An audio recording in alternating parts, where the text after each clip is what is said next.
എന്തുവാണ് പരിപാടി? ഒന്നുമില്ല, എനിക്കൊരു സഹായം ചെയ്ത് തരും. വീഡിയോ എടുക്കാനായിരിക്കും അല്ലേ? എന്നെ കൊണ്ടൊന്ന് വയ്യാളിയാ.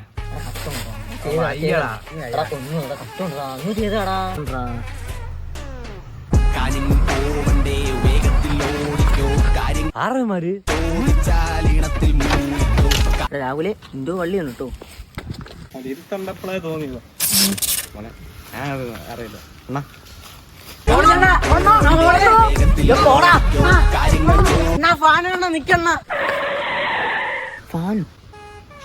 ഞങ്ങള് ഫാനാണ്.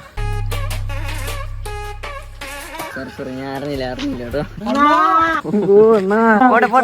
മക്കളെ നമുക്ക് അവിടെ ഇരുന്ന് സംസാരിക്കാം. എടാ എനിക്കൊരു സഹായം ചെയ്തു, എനിക്കൊരു വീഡിയോ എടുത്തു തരാം. അത്രേ ഉള്ളൂ. എടുക്കണോ ക്യാമറ?